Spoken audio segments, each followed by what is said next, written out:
Good afternoon and welcome to the News Roundup for Monday, November 10, 2025. I'm Bill Thomas, and here's what's happening right now. The Senate finally reaching a critical breakthrough and taking the first steps toward ending the longest federal government shutdown in our country's history. President Trump taking a page out of former President Ronald Reagan's playbook and threatening to fire a whole bunch of missing air traffic controllers.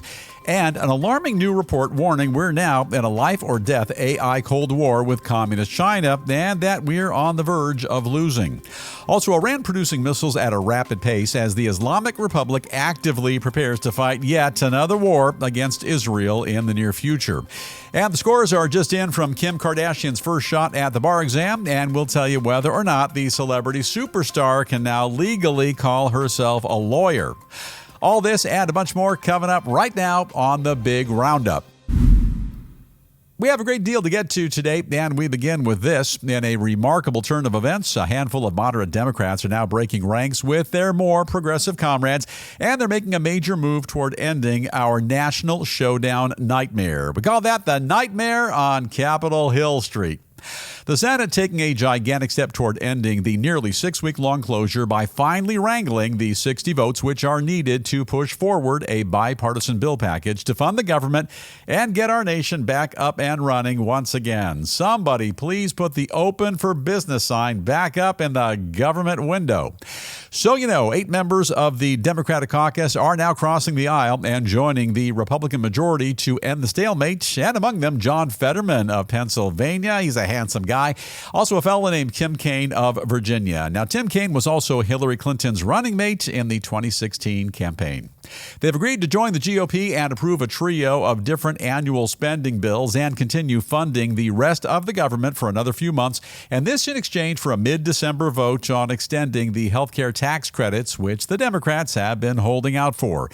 In addition, as part of the deal, the Trump administration will reverse all of the mass firings of federal workers which have taken place since the shutdown began, as well as guarantee that all government employees will receive the back pay they're due. You got to compromise just a bit. It's The Art of the Deal, which actually sounds like a pretty good name for a book title. I got to think about that. Senate Minority Leader Chuck Schumer leading the charge for all of the remaining Democrats and panning the compromise, claiming that our nation's healthcare crisis is so severe that he cannot, in good faith, support any resolution that doesn't take that into consideration.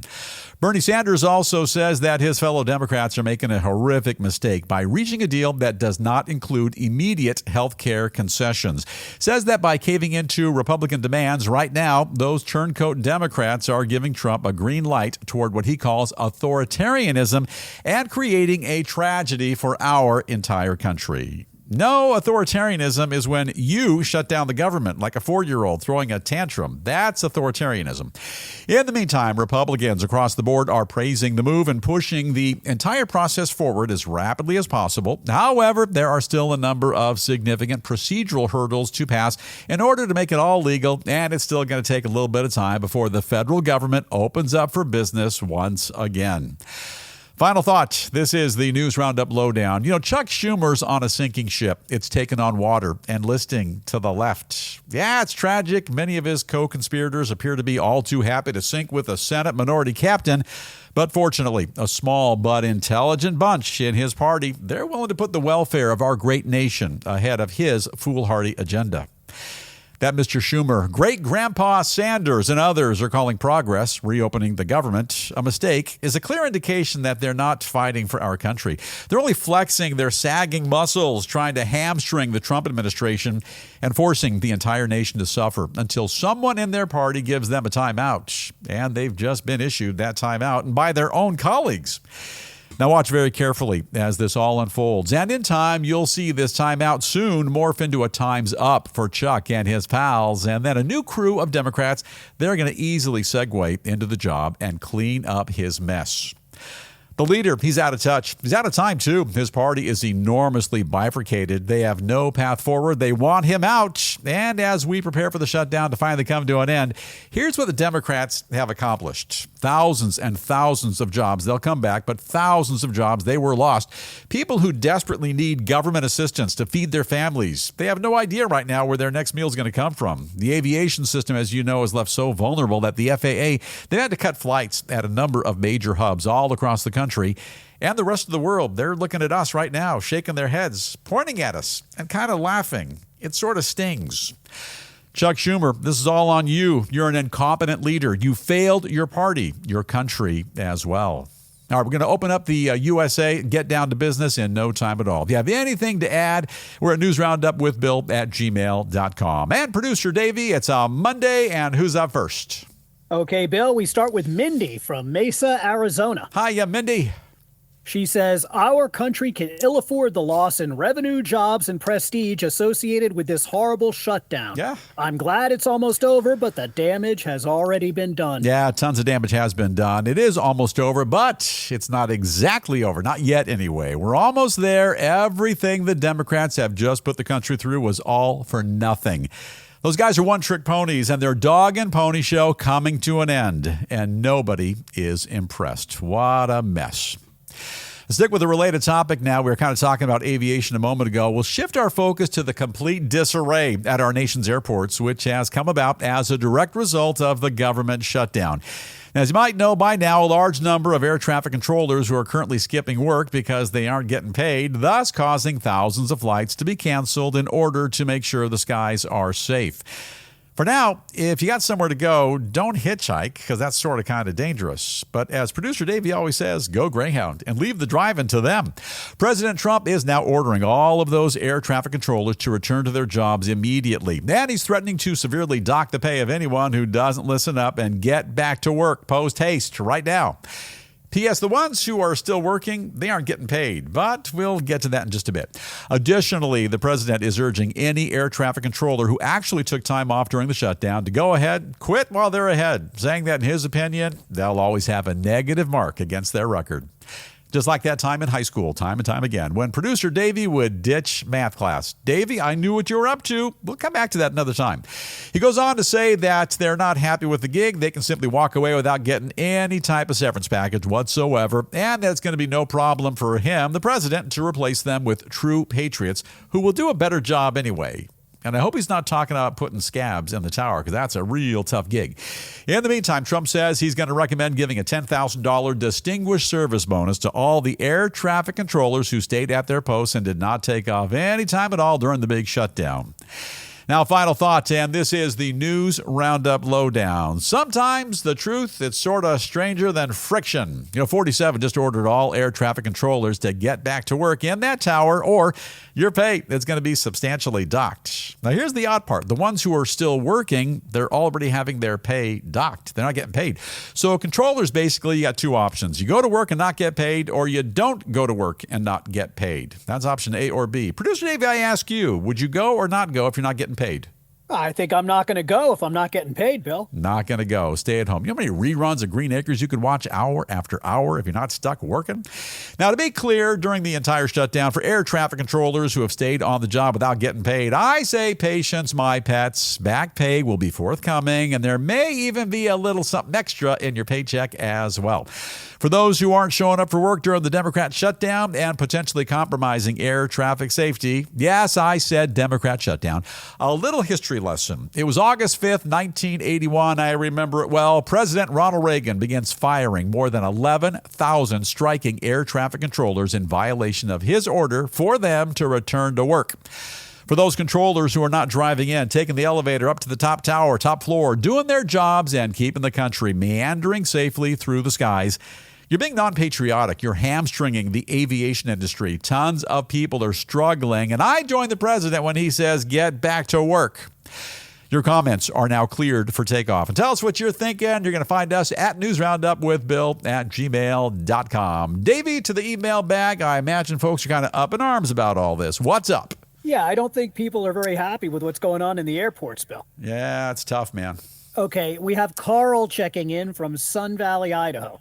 Carl, lay it on us. What are you thinking? He says, enough already. Trump should follow Reagan's lead and fire all those truant air traffic controllers right away.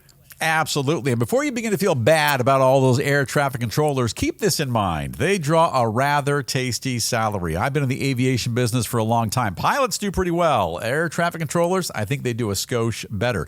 According to the U.S. Bureau of Labor Statistics, the median annual salary for air traffic controllers about $145 grand per year. Some make a bit less, some make a bit more. Oh, and each and every controller, their office has a gorgeous top floor, 360-degree view. And your view is similar, Davey, although you're kind of in the bunker down in the basement, so it's not exactly similar, right? Well, I have a 360-degree view, Bill. It's just not quite as majestic as the one they have.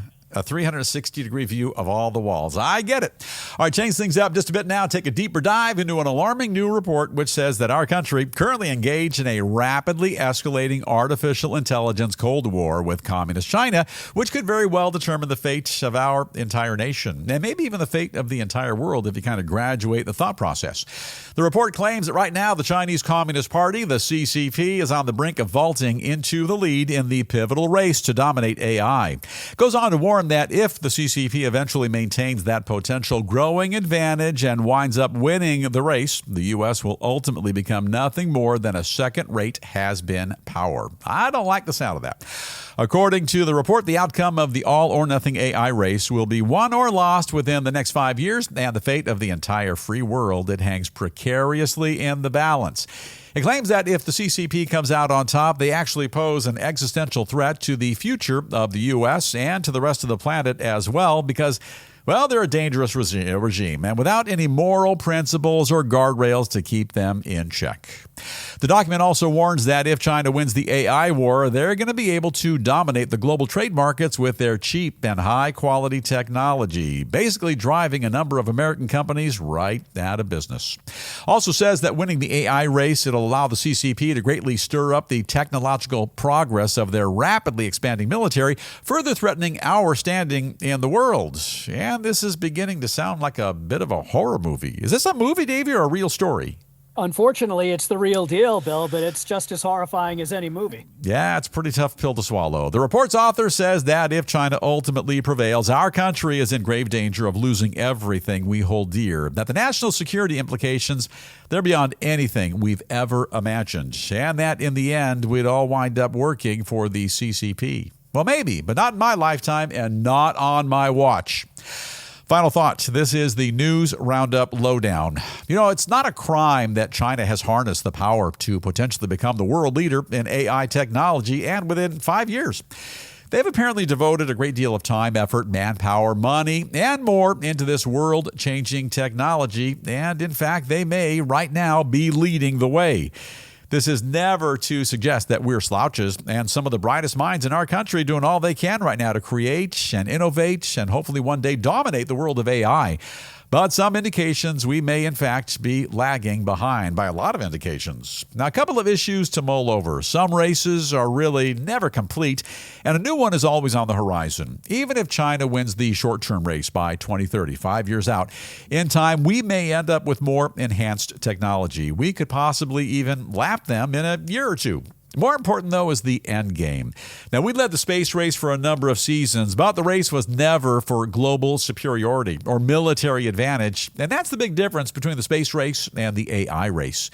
If the CCP leads the way in AI, the world-changing technology would be controlled by the Chinese Communist Party, and you have to wonder if the rest of the world would then be left in a compromising position. To ensure that China cannot win or even lead this race, we have to create a global alliance and work side by side with all of our allies all over the planet, and all to ensure that in the short term, the long term as well, we have to ensure that the good guys are always one step ahead of the game.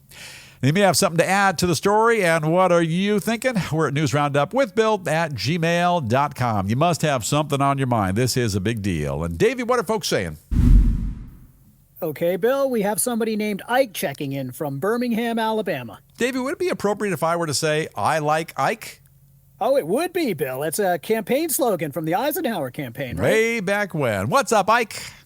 Okay, he says the CCP is already the worst regime on earth. Yeah. Imagine the damage they'll do if they become the leader in artificial intelligence. Yeah, in China, the communist regime right now, they control everyone and everything. You know, they're a nuclear nation with a growing arsenal, a formidable navy, as you know, substantial aviation assets as well. And the last thing the world can tolerate right now is China dominating the world of AI. That is a very frightening thought. All right, some additional headlines we are keeping a very close watch on here in the News Roundup newsroom. And first up, Iran working around the clock and drastically ramping up their missile production as they aim to someday overwhelm Israel's air defenses by firing 2,000 missiles at the same time. Dummies, don't start threatening Israel again. You know what happened last time. Meanwhile, the Islamic Republic is also dealing with a growing nationwide water emergency as a number of major cities throughout the country are now in extreme danger of running completely dry. You can get by in life without a lot of things, but you can't get by without water. Now, put the missiles aside and try to fix the drinking water problem. Moving along to a breaking development right here at home in the U.S. and following a number of lower court rulings to the contrary, the Trump administration now appealing to the Supreme Court, asking for the go-ahead to continue freezing all government payments for this month's SNAP food assistance program. The High Court's critical decision expected in just a few hours. And turning now to our annual celebration of all Americans who've ever served in the armed forces. In honor of Veterans Day, Tuesday, November 11, a number of restaurants all across the country, they're offering substantial meal deals for our country's military personnel. Among the participating chains, there's a whole bunch. Can't mention them all, but here are just a few. We've got Apple's, also I'll make that Applebee's, Chipotle, Krispy Kreme, Starbucks, and a whole lot more. And on behalf of a very grateful nation, each and every one of us here in the News Roundup studios, we want to thank you very much for your service. And we'll saunter over to the world of business now and a quick glance at a couple of stories creating a stir in finance, in commerce, and more. Kicking things off, President Trump floating the possibility of issuing a $2,000 dividend check to nearly every American citizen. As they said in that movie all those years ago, show me the money.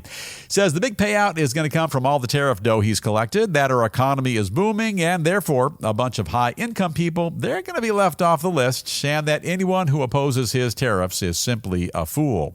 There also is some discussion of using some of that tariff income to pay down our national debt. We'll get to that in a bit. Scooting along now to another brash statement from 47. The Trump administration now setting their sights on the high cost of housing and considering the introduction of a new 50-year mortgage. The potential game-changing proposal would allow growing families to buy new homes by making lower payments for a longer period of time. Yeah, but at the end of the mortgage, you'd be like 94 years old if you're still alive and kicking, and that $500,000 mortgage with interest, that'll end up costing you roughly 14 billion clams. Davey, how's my math? Spot on, Bill. Very well done. Very accurate. I got to pat myself on the back. I'm pretty good with numbers. And turning now to a tidbit concerning a fast food giant, Wendy's. They're announcing plans now to close down hundreds of their struggling restaurants as they look to boost their bottom line and make their remaining stores more profitable.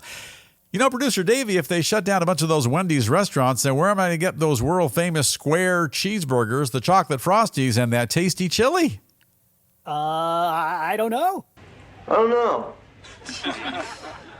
And now a quick gander at the lighter side of news. A revolutionary New York City program actually pays people to take video of trucks and buses which are pumping out filthy exhaust and polluting the Big Apple while they're sitting there idling.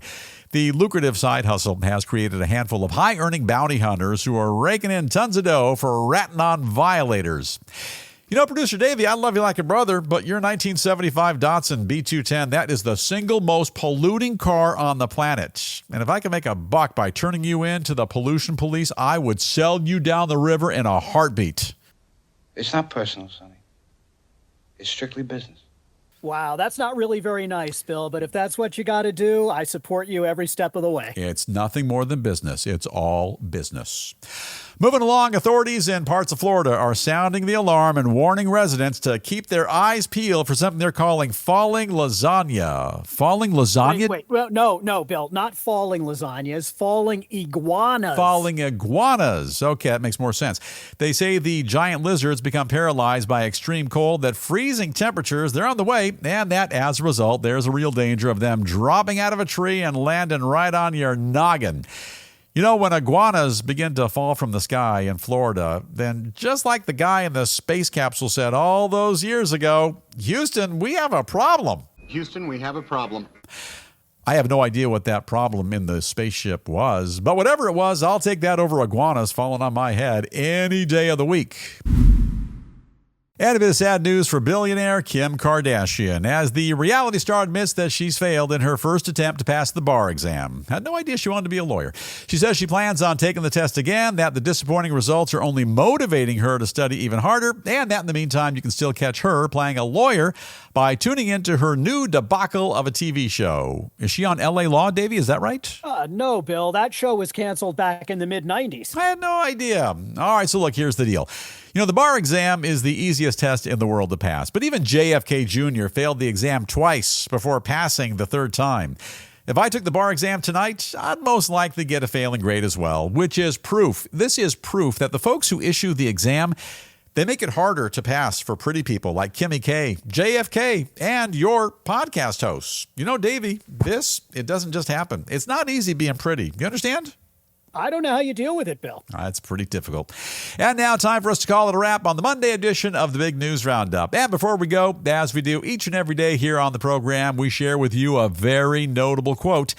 And in honor of Veterans Day, these grateful words come to us today from General George S. Patton, who said, "It is foolish and wrong to mourn the men who died. Rather, we should thank God that such men lived." Patton was a legendary general in the U.S. Army who's best known for successfully shepherding American troops through a number of pivotal campaigns during World War II. And once again, if you are a military veteran or an active member of our country's armed forces, thank you again for your service, and we should all take a moment to be grateful for all you've done to protect our country and allowing all of us to live in freedom. Now it is time for us to bust on out, but before we go, don't forget the News Roundup motto: ask not what your podcast can do for you, but what you can do for your podcast. For example, simply subscribe to the program so you never miss even a single episode. And yeah, would kind of appreciate it if you'd hit up a friend or two and ask them to subscribe to this channel as well. And now it looks like our time, it's officially up, so have an awesome day today. We made it through a Monday. Please stay safe. Let's all continue to watch out for one another. And with that, Engineer Jamie, you're on the job. Let's go ahead and dim the lights. We're going to fade to black, call it a day, and we'll see you right back here tomorrow afternoon.